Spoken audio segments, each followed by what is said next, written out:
Los documentos. Un documento es un testimonio material de un hecho o acto realizado en el ejercicio de sus funciones por instituciones o personas físicas, jurídicas, públicas o privadas, registrado en una unidad de información en cualquier tipo de soporte, ya sea papel, cintas, discos magnéticos, fotografías, entre otros, en lengua natural o convencional. Es el testimonio de una actividad humana fijada en un soporte, dando lugar a una fuente archivística, arqueológica, audiovisual, entre otros.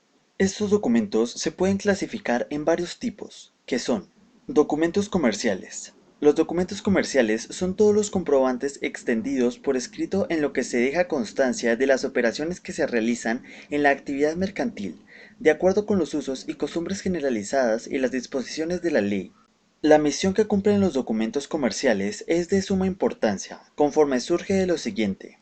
En ellos queda precisada la relación jurídica y entre las partes que intervienen en una determinada operación, o sea sus derechos y obligaciones.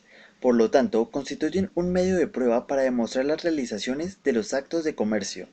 Constituyen también el elemento fundamental para la contabilización de dichas operaciones, o sea que permiten el control de las operaciones practicadas por la empresa o el comerciante y la comprobación de los asientos de contabilidad.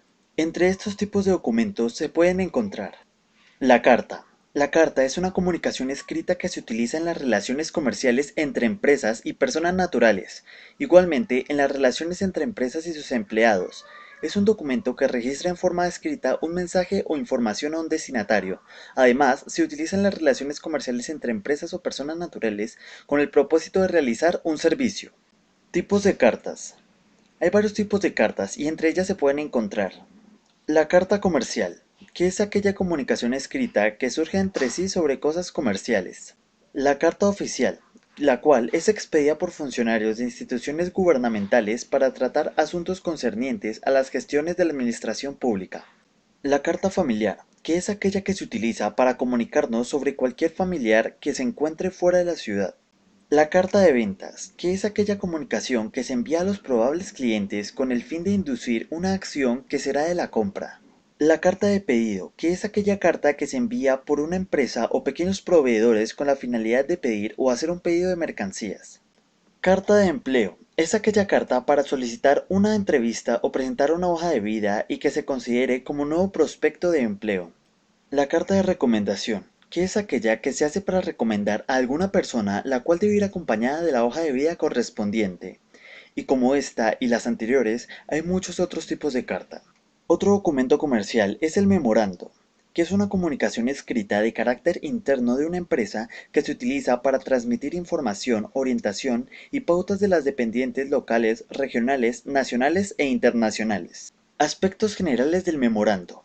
Se debe elaborar el contenido del memorando dejando en blanco la línea del destinatario, que se debe llenar individualmente, utilizando la combinación de correspondencia en el procesador de textos. El memorando no se dirige a un grupo, es personalizado. El tipo y el tamaño de letra deben facilitar la lectura del texto. El uso de resaltados, notas, al margen, rayas y subrayados afectan la presentación y conservación del documento. El uso de grapas y otros elementos metálicos aceleran el deterioro de este documento. La circular. La circular es una comunicación interna o externa de carácter general o normativo con el mismo texto o contenido dirigida a varios destinatarios. Clasificación. De acuerdo con el destinatario, las circulares se clasifican en circular interna o general. Es la comunicación con el mismo contenido utilizada para dar a conocer internamente las actividades de la entidad, normas generales, cambios, políticas, disposiciones, órdenes y asuntos de interés común, entre otros. Segundo, carta circular o carta externa, que es la comunicación con el mismo texto utilizada para dar a conocer a su cliente, proveedores o distribuidores, productos, servicios y otras informaciones de carácter general. El acta. El acta es un documento que consta en lo sucedido, tratado y acordado en una reunión.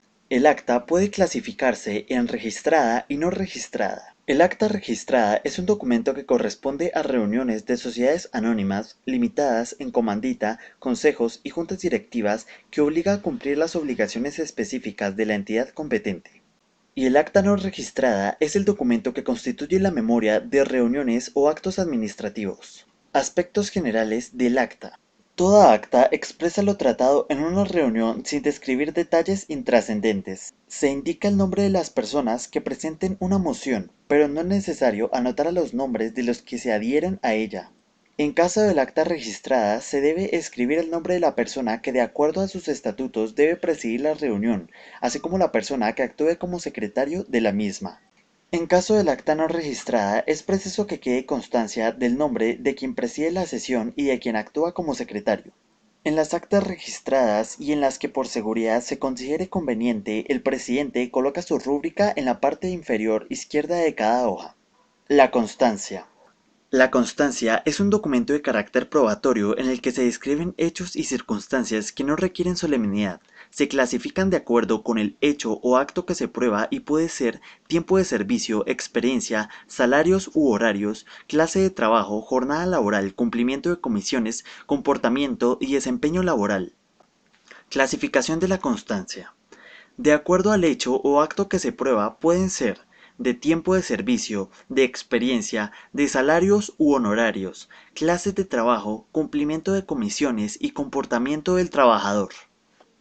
Los certificados. Los certificados son documentos de carácter probatorio, público o privado, que se aseguran de la veracidad, la legalidad de un hecho o acto solemne, un acontecimiento acompañado de las formalidades necesarias, válidas para su elaboración, por ejemplo, un acta judicial, ceremonial o un juramento.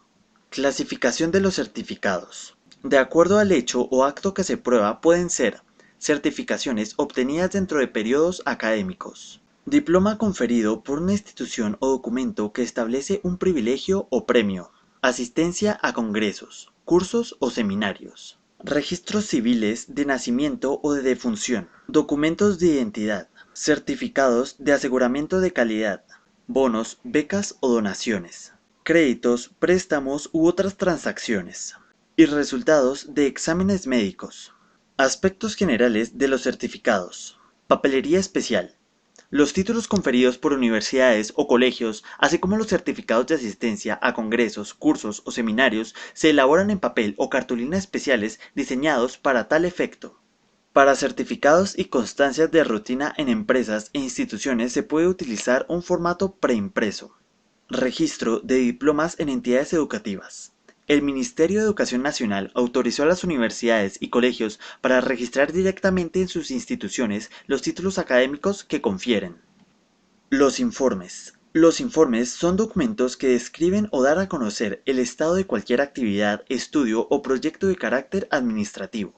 Estos informes están constituidos por un encabezamiento, que son las palabras fijas que sirven de guía para establecer el inicio del documento. Un número consecutivo, que es la identificación consecutiva del documento. Y una razón social, que es el nombre que identifica una empresa.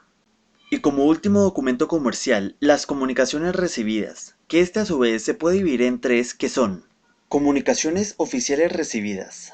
Las comunicaciones oficiales que ingresan a las instituciones deberán ser revisadas para verificar las competencias, los anexos y los datos de origen del ciudadano o entidad que los remite. Estas comunicaciones pueden ser internas o externas. Las internas son aquellas comunicaciones que se generan en cada oficina con destino a las diferentes dependencias de la misma entidad o las ubicadas en las distintas sedes. Los tipos documentales básicos para el curso de las comunicaciones oficiales internas en las entidades tanto enviadas como recibidas son el memorando y la circular.